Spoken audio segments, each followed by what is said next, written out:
Zygmunt Bauman y Tin May, Pensando sociológicamente. Introducción. La disciplina de la sociología. En este capítulo querríamos examinar la idea de pensar sociológicamente y su importancia para comprendernos a nosotros mismos, uno al otro y las circunstancias sociales en que vivimos. Con ese propósito vamos a considerar la idea de la sociología como una práctica sistemática, con su propia serie de preguntas para aproximarse al estudio de la sociedad y las relaciones sociales. En busca de la distinción. La sociología no solo agrupa una serie sistemática de prácticas, sino que también representa un cuerpo de conocimiento considerable que se ha ido acumulando en el curso de su historia. Una ojeada a la sección de la biblioteca rotulada Sociología conduce a una colección de libros que representa la sociología como una tradición unificadora. Estos libros proporcionan mucha información para los recién llegados al campo, tanto si deciden convertirse en sociólogos prácticos como si simplemente quieren ampliar su comprensión del mundo en que viven. Aquí hay lugares en los que los lectores pueden beneficiarse de lo que la sociología puede ofrecer y entonces consumir, digerir, apropiarse y sacar provecho de este cuerpo de conocimiento. De esa manera la sociología se convierte en un sitio de flujo constante, con recién llegados que agregan nuevas ideas y estudios de la vida social a esos mismos estantes. La sociología, en este sentido, es un sitio en constante actividad que coteja los saberes recibidos con las nuevas experiencias y de esa manera, en el proceso, suma el conocimiento y cambia la forma y el contenido de la disciplina. Lo que se acaba de decir parece tener sentido. Después de todo, cuando nos preguntamos qué es la sociología, podemos muy bien estar refiriéndonos a una colección de libros en una biblioteca como indicio del producto de la disciplina. Esos modos de pensar acerca de la sociología parecen obvios. Después de todo, si la pregunta es ¿qué es un león?, uno puede recurrir a un libro sobre animales y señalar determinada representación. De esa manera señalamos los vínculos entre determinadas palabras con determinadas cosas. Las palabras, pues, repiten objetos. Tales objetos se convierten en referentes de las palabras y entonces armamos vínculos entre una palabra y un objeto en condiciones particulares. Sin este proceso de comprensión común, la comunicación cotidiana, que demos por descontada, sería inconcebible.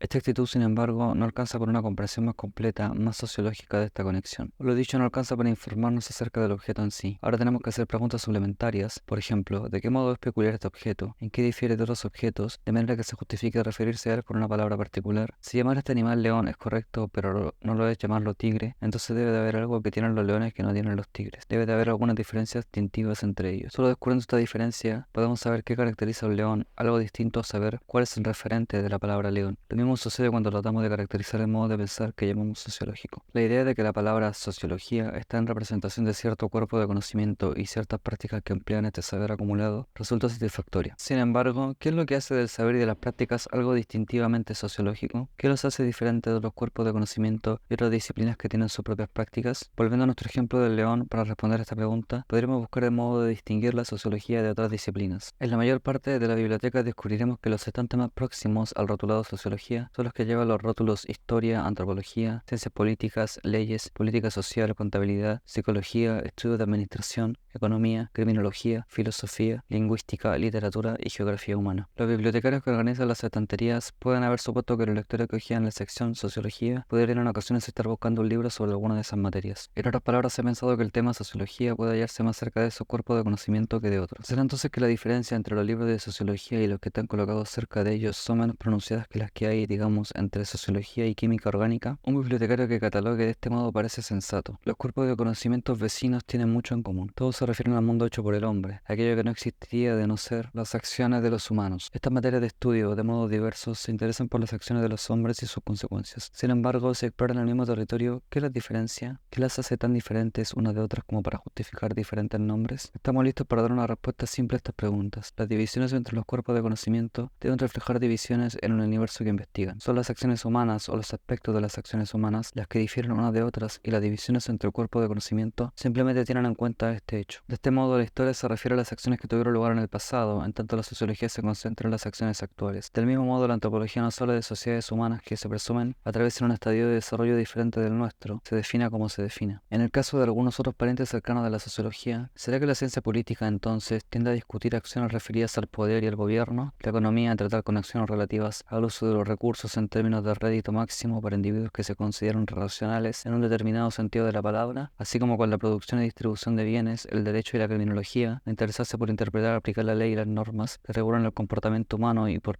el modo en que esas normas se articulan, se hacen obligatorias, compulsivas y con qué consecuencias. No obstante, en cuanto comenzamos a justificar los límites entre disciplinas de esta manera, el resultado se vuelve problemático, ya que aceptamos que el mundo del humano refleja tales divisiones netas que luego se convierten en ramas de la investigación. Aquí nos encontramos frente a un problema importante importante. Como la mayor parte de las creencias que parecen evidentes por sí mismas resultan obvias solo mientras evitemos examinar las hipótesis en las que se sostienen. De modo que, en primer lugar, ¿de dónde sacamos la idea de que las acciones humanas puedan dividirse en ciertas categorías? Del hecho de que se las ha clasificado de esa manera y que a cada registro en esa clasificación se le ha dado un nombre particular. Del hecho de que hay grupos de expertos creíbles, considerados gente bien informada y confiable, que reclaman derechos exclusivos para estudiar aspectos de la sociedad y nos proporcionan luego opiniones autorizadas. Sin embargo, no nos parece sensato desde el punto de vista de nuestra experiencia que la sociedad se divide en economía política o política social. Nosotros no vivimos un rato en el reino de la ciencia política, otro en el de la economía, ni nos movemos de la sociología a la antropología cuando viajamos de Inglaterra a, digamos, Sudamérica, o de la historia de la sociología cuando cumplimos un año más. Si somos capaces de separar estos dominios de actividad de nuestras experiencias y de ese modo categorizar nuestras acciones en términos de política en un momento y economía en el siguiente, ¿no será porque antes nos enseñaron a hacer tales distinciones? Por lo tanto, lo que conocemos no es el mundo en sí, sino lo que hacemos en el mundo en términos de cómo nuestras prácticas se ven moldeadas por una imagen de ese mundo. Es un modelo que se arma a partir de ladrillos derivados de las relaciones entre lengua y experiencia, de modo que no hay una división natural del mundo humano que se refleje en diferentes disciplinas académicas. Lo que hay, por el contrario, es una división del trabajo entre los estudiosos que examinan las acciones humanas, se ve reforzada por la separación mutua entre los respectivos expertos, junto con los derechos exclusivos de que goza cada grupo para decidir qué forma parte y qué no forma parte de sus áreas de expertise. En nuestra indagación por la diferencia que hace la diferencia, ¿en qué difiere la práctica de estas distintas ramas de estudio una de las otras? Hay una similitud de actitudes hacia lo que sea que hayan seleccionado como su objeto de estudio. Finalmente, todos reclaman obediencia a las mismas reglas de conducta cuando tratan con sus respectivos objetos. Todos buscan reunir hechos relevantes y asegurarse de que son válidos, y luego controlan una y otra vez esos hechos para que la información acerca de ellos sea confiable. A eso se suma que todos tratan de presentar las propuestas que hacen sobre los hechos de modo tal que puedan ser comprendidas claramente y sin ambigüedades y cotejadas con la evidencia. Al hacer eso buscan descartar de antemano o eliminar contradicciones entre proposiciones de manera que dos proposiciones diferentes no puedan ser verdaderas al mismo tiempo. En pocas palabras, todos tratan de mantenerse fieles a la idea de una disciplina sistemática y presentar sus hallazgos de una manera responsable. Podemos decir ahora que no hay diferencia en cómo se comprende y practica la tarea que el experto y en su responsabilidad académica. Las personas que dicen ser académicamente expertas parecen desplegar estrategias similares para recolectar y procesar sus hechos. Observan aspectos de las acciones humanas o emplean evidencia histórica y tratan de interpretarla en el marco de modo de análisis que dan sentido a esas acciones. Parece, por lo tanto, que nuestra última esperanza de encontrar la diferencia radica en el tipo de preguntas que motivan cada disciplina, es decir, las disciplinas que determinan los puntos de vista, perspectivas cognitivas, a partir de las cuales investigadores pertenecientes a estas diferentes disciplinas observan, exploran, describen y explican las acciones humanas. Pensemos en la clase de preguntas que motivan a los economistas. En este caso, lo que entraría en consideración sería la relación entre costo y beneficio de las acciones humanas. Se puede considerar la acción humana desde el punto de vista de la administración de recursos escasos y cómo estos pueden usarse para su mejor provecho. Las relaciones entre actores también podrían examinarse como aspectos de la producción y el intercambio de bienes y servicios, todo lo cual se acepta que está regulado por relaciones de mercado de oferta y demanda, y por el deseo de los actores de perseguir sus preferencias de acuerdo con un modelo de acción racional. Los hallazgos podrían estar entonces articulados en un modelo del proceso a través del cual se crean, obtienen y asignan recursos entre varias demandas. La ciencia política, por su parte, estaría más interesada en aquellos aspectos de las acciones humanas que cambian o son cambiadas por la conducta efectiva o anticipada de otros actores en términos de poder e influencia. En este sentido, las acciones pueden verse en términos de asimetría entre poder e influencia, de modo que algunos sectores salen de la interacción con su conducta modificada más o menos significativamente que la de otros participantes de la interacción. Puede también organizar sus hallazgos alrededor de conceptos tales como poder, dominación, el Estado, autoridad, etc. Las preocupaciones de la economía y la ciencia política de ningún modo son ajenas a la sociología. Eso es fácilmente visible en los trabajos escritos por historiadores, científicos políticos, antropólogos y geógrafos en el marco de la sociología. Sin embargo, la sociología, como otra rama del estudio social, tiene sus propias perspectivas cognitivas que inspiran series de preguntas para interrogar las acciones humanas, como así también sus propios principios de interpretación. Entonces podemos decir que la sociología se distingue por visualizar las acciones humanas como componentes de configuraciones más amplias, es decir, de conjuntos no azarosos de actores entrecruzados en una red de dependencia mutua, siendo la dependencia un estado en el que tanto la probabilidad de que la acción tenga lugar efectivamente como la posibilidad de su éxito cambian en relación con quienes son los otros actores que hacen o pueden hacer. Los sociólogos preguntan ¿qué consecuencias tiene esto para los actores humanos, las relaciones en las que entramos y las sociedades de las que formamos parte? A su vez, esto modela el objeto de la investigación sociológica, de modo que las configuraciones, las redes de dependencia mutua, el condicionamiento recíproco de la acción y la expansión o confinamiento de la libertad de los actores se cuentan entre las preocupaciones más destacadas de la sociología. Los actores individuales se vuelven visibles para un estudio sociológico en tanto son miembros o partícipes de una red de interdependencia. Dado el hecho de que independientemente de lo que hagamos, dependemos uno de otro, podríamos decir que las preguntas centrales de la sociología sociología son: de qué manera los tipos de relaciones sociales y de sociedades que habitamos se relacionan unos con otros, nos vemos a nosotros mismos y vemos nuestro conocimiento, nuestras acciones y sus consecuencias. Es esta clase de preguntas parte de las realidades prácticas de cada día, la que constituye el área particular de discusión sociológica y define la sociología como una rama relativamente autónoma de las ciencias humanas y sociales. Por lo tanto, podemos concluir que pensar sociológicamente es una manera de entender el mundo humano que también abre la posibilidad de pensar acerca de ese mundo de diferentes maneras.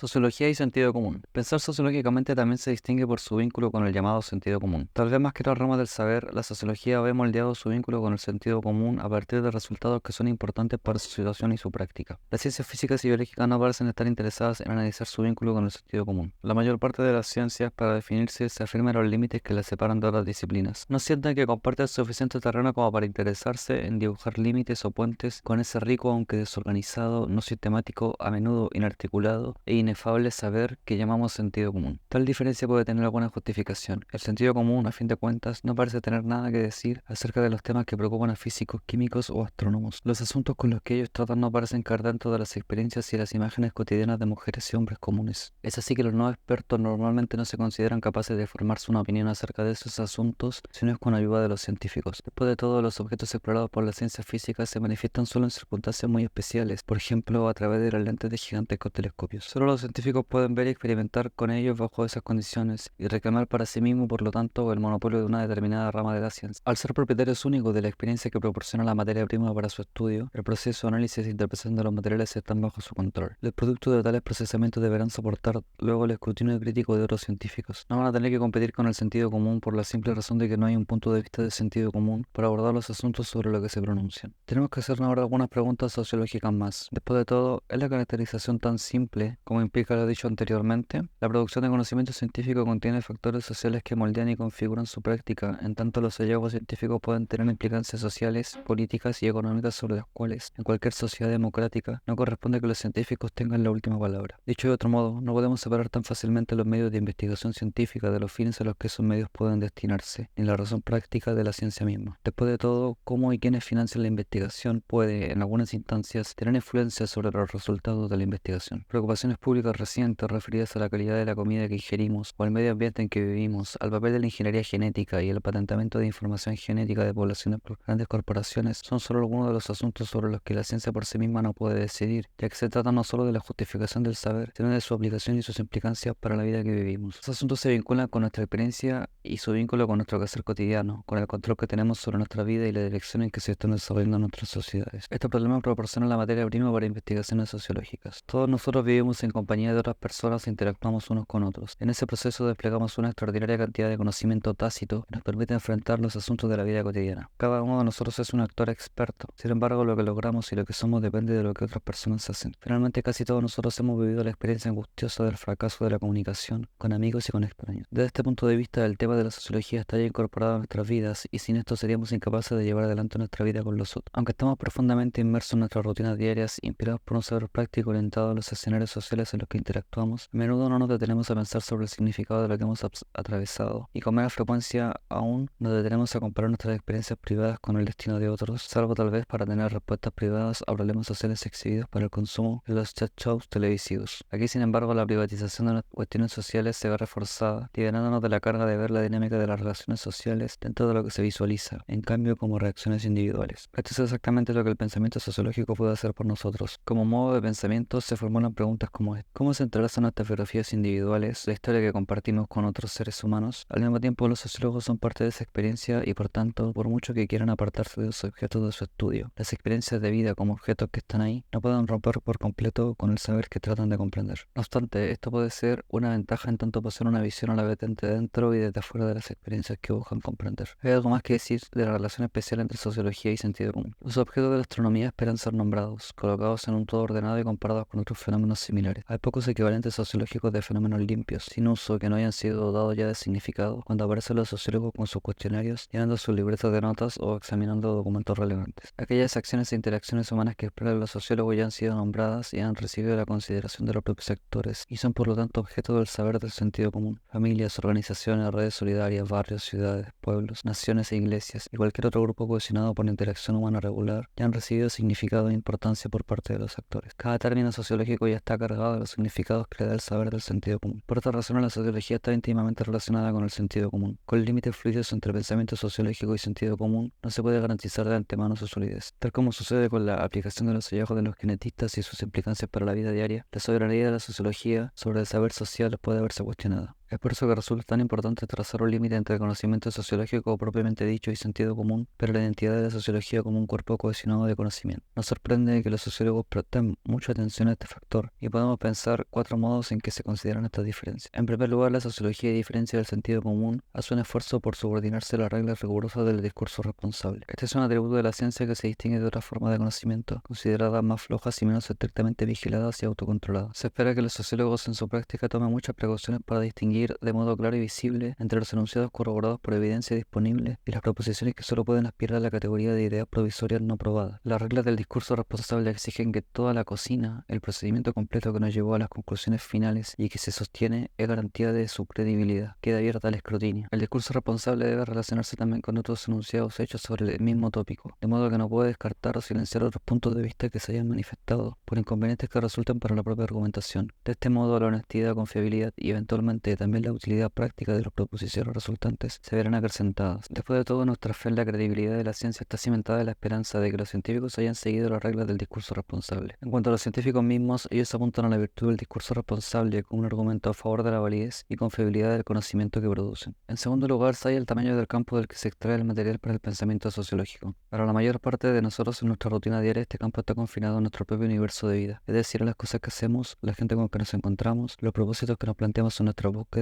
y los que suponemos que otros plantean para las suyas, así como el tiempo y el espacio en los que interactuamos corrientemente. Rara vez encontramos necesario elevarnos por encima del nivel de nuestras preocupaciones diarias para ampliar el horizonte de nuestras experiencias, ya que para eso necesitaríamos tiempo y recursos de los que no disponemos o en los que no estamos dispuestos a invertir. Sin embargo, vista la tremenda variedad de condiciones de vida y de experiencias que hay en el mundo, cada experiencia es necesariamente parcial y probablemente incluso unilateral. Estos resultados pueden examinarse solo si agrupamos y comparamos experiencias desprendidas de una multitud de universos de vida. Entonces se revelará la realidad ilimitada de las experiencias individuales, así como el complejo entramado de dependencias e interconexiones en el que se encuentran enredadas, un entramado que llega mucho más allá del reino accesible desde el punto de vista de una biografía particular. El resultado general de esta ampliación de horizontes será el descubrimiento del vínculo íntimo entre la biografía individual y el más amplio proceso social. Por esto que la búsqueda de esta perspectiva más amplia en la que se embarcan los sociólogos produce una gran diferencia, no solo cuantitativamente, sino también en calidad y uso del conocimiento. Nosotros, el conocimiento sociológico tiene algo para ofrecer que el sentido común, con toda su riqueza, no puede por sí mismo proporcionar. En tercer lugar, sociología y sentido común difieren en el modo en que cada uno da sentido a la realidad humana en términos de cómo comprenden y explican acontecimientos y circunstancias. Sabemos por nuestras experiencias que somos el autor de nuestras acciones. Sabemos que lo que hacemos es un efecto de nuestras intenciones, aun cuando los resultados puedan no ser lo que buscábamos. Por lo general actuamos para alcanzar un estado de cosas, ya sea para apoderarnos de algo, recibir elogios, prevenir algo que no deseamos o ayudar a un amigo. De manera bastante natural, el modo en que pensamos nuestras acciones sirve como modelo para interpretar otras acciones. Hasta ese punto solo podemos interpretar al mundo humano que se halla a nuestro alrededor, diseñando nuestras propias herramientas de explicación exclusivamente a partir de nuestros respectivos universos de vida. Tendemos a percibir todo lo que sucede en el mundo en general como producto de la acción intencional de alguien. Buscamos a las personas responsables por lo que ocurrió y cuando las encontramos creemos que hemos completado nuestra investigación. Aceptamos que hay buena voluntad detrás de los acontecimientos para los que estamos bien predispuestos y malas intenciones detrás de aquellos que nos desagradan. En general, la gente encuentra difícil aceptar que una situación no es efecto de acciones intencionales de determinada persona. Los que hablan en el nombre de la realidad en el ámbito de lo público, políticos, periodistas, investigadores de mercado, publicistas, sintonizan con las tendencias dominantes y hablan de necesidades del Estado o de demandas de la economía. Esto se dice como si el Estado o la economía estuviesen hechos a la medida de personas individuales, como nosotros, con necesidades y deseos específicos. Del mismo modo, leemos y oímos sobre los complejos problemas de las naciones, los estados y los sistemas económicos como si fuesen efecto de los pensamientos y hechos de un selecto grupo de personas que pueden ser nombradas, fotografiadas y entrevistadas. Lo mismo pasa con los gobiernos, que a menudo se quitan de encima el peso de la responsabilidad, remitiéndose a cosas que están fuera de su control, hablando de lo que el pueblo exige a través del uso de grupos focales o encuestas de opinión. La sociología se alza en oposición a la singularidad de las visiones del mundo que pretenden, de manera no problemática, hablar en nombre de un estado de cosas en general. Tampoco da por sentada forma de comprensión como si estas constituyeran un modo natural de explicar acontecimientos que podrían desgajarse sencillamente del cambio histórico o de la ubicación social en la que tuvieron lugar. Dado que comienza su examen a partir de configuraciones o redes de dependencia, más que a partir de actores individuales o acciones unitarias, demuestra que la metáfora vulgar del individuo motivado como clave para comprender el mundo humano, incluidos nuestros propios profundamente personales y privados pensamientos y hechos, no es un modo apropiado de comprendernos a nosotros mismos y a los demás. Pensar sociológicamente da sentido a la condición humana a través de un análisis de las múltiples redes de interdependencia humana. Esa dura realidad a la que nos repetimos para explicar nuestros motivos y los efectos de su activación. Por último, el poder del sentido común depende de su carácter autoevidente, es decir, el de no cuestionar sus preceptos y ser autoconfirmante en su práctica. Por su parte, esto descansa en la rutina, el carácter habitual de nuestra vida diaria, que modela nuestro sentido común a la vez que es simultáneamente modelado por él. Necesitamos esto para seguir adelante con nuestras vidas. Cuando se repite lo suficiente, las cosas tienden a volverse familiares y lo familiar es visto como autoexplicativo. No presenta problemas y puede no despertar curiosidad alguna. Nos hacen preguntas si la gente está satisfecha de que las cosas sean como son, por razones que no están abiertas al escrutinio. El fatalismo también puede desempeñar su papel vía la creencia de que uno puede hacer poco por cambiar las condiciones en que actúa. Desde este punto de vista podríamos decir que lo familiar puede entrar en tensión con la curiosidad y eso también puede inspirar el ímpetu de innovación y transformación. Pero con ese mundo familiar regido por rutinas que tienen el poder de confirmar las creencias, la sociología puede aparecer como un extranjero entrometido e irritante. Al examinar aquello que se da por sentado, tiene el potencial de perturbar las cómodas certidumbres de la vida, planteando preguntas que nadie recuerda haber planteado, y aquello con intereses creados incluso toman a mal que se las planteen. Estas preguntas convierten lo evidente en un rompecabezas y pueden volver extraño a lo familiar. Junto con las costumbres diarias y las condiciones sociales que tienen lugar bajo escrutinio, emergen como una de las posibles maneras, no la única manera, de seguir adelante con nuestras vidas y organizar las relaciones entre nosotros. Por supuesto, esto no puede ser del gusto de todos, especialmente de aquellos para quienes el estado de cosas ofrece grandes ventajas. De todos modos, las rutinas pueden tener su lugar, y aquí podríamos recordar la historia del 100 pies de Kipling, que caminaba sin esfuerzo sobre sus 100 patas, hasta que un servir adulador comenzó a alabar su extraordinaria memoria. Era esta memoria la que le permitía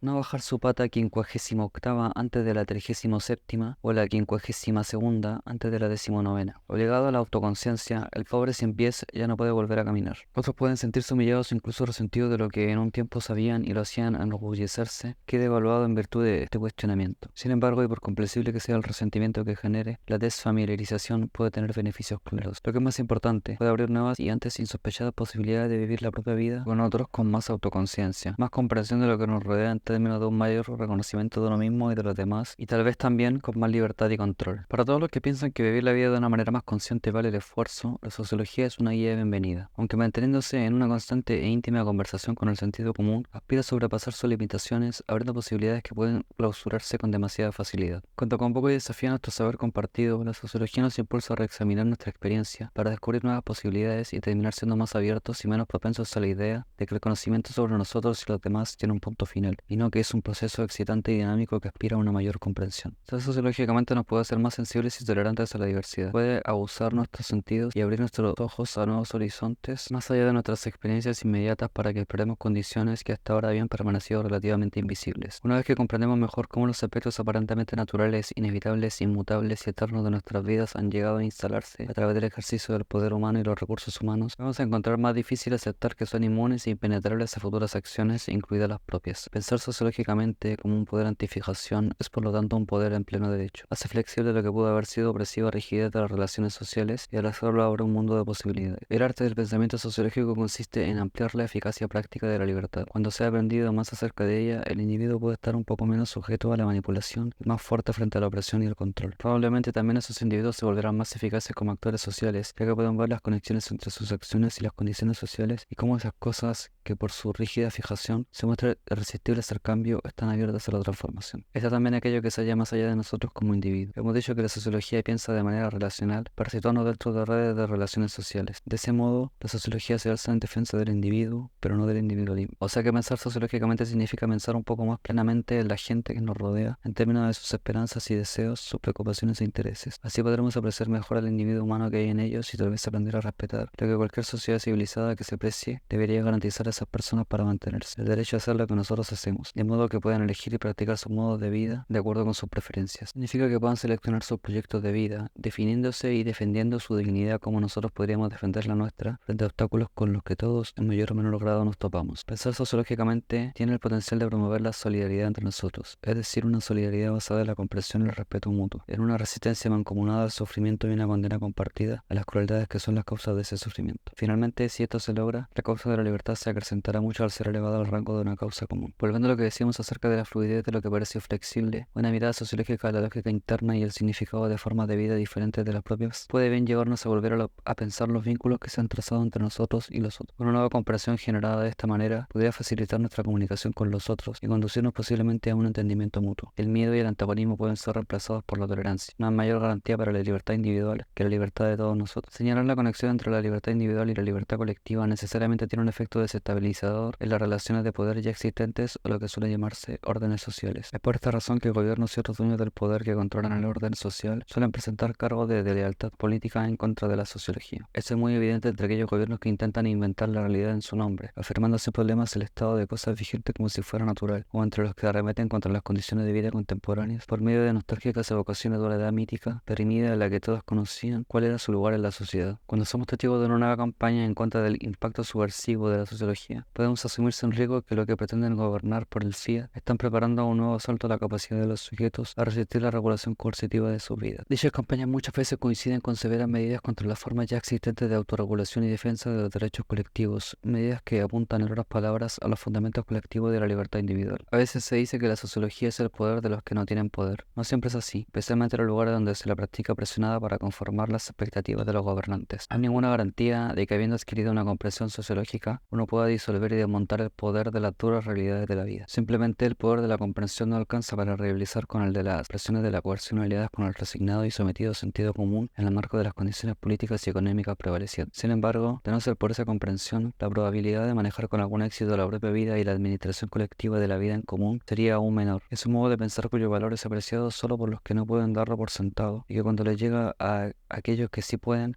suele ser menospreciado. El contenido de Pensando Sociológicamente. Este libro fue escrito con el propósito de ayudar a la gente a comprender sus experiencias con los otros. Al hacerlo muestra cómo aspectos de la vida aparentemente familiares pueden ser interpretados de modos novedosos y diferentes. Cada capítulo aborda asuntos que son parte de nuestra vida diaria, aun cuando no estén en la primera fila de nuestras interpretaciones diarias. Se refieren a modos de ver y a los dilemas y lecciones con que nos topamos regularmente, pero sobre los que rara vez tenemos tiempo y oportunidad de reflexionar. Nuestro propósito es el de alentar el pensamiento en estos términos y no el de corregir el conocimiento. Deseamos expandir los horizontes de comprensión, pero no para reemplazar una noción de error con la idea de una verdad incuestionable. En el proceso esperamos estimular una actitud cuestionadora, en la que entender a los otros nos permita entender mejor a nosotros mismos con los otros. Este libro difiere de muchos otros que está organizado de acuerdo con los asuntos que rigen nuestra vida diaria. Hay tópicos que ocupan a los sociólogos profesionales en el curso de su práctica, que son mencionados solo brevemente o omitidos sin más, por ejemplo los métodos de investigación para el estudio de la vida social. Este libro es una observación sociológica acerca de asuntos que modelan directamente nuestra experiencia cotidiana y se divide en partes y capítulos que tienen eso en cuenta. En esta guía, nuestra narrativa sociológica no se desarrollará de manera lineal, que hay tópicos a los que regresaremos a lo largo de todo el libro. Por ejemplo, asuntos referidos a la identidad social aparecerán planteados de muy diversas formas en los próximos capítulos, porque así es como funciona el esfuerzo de la comprensión en la práctica. Después de todo, a medida que examinamos nuevos tópicos, estos revelarán nuevas preguntas y se echará luz sobre asuntos que todavía no se habían considerado. Como señalamos antes, esto es parte de un proceso en el que ganamos una mejor comprensión, una tarea sin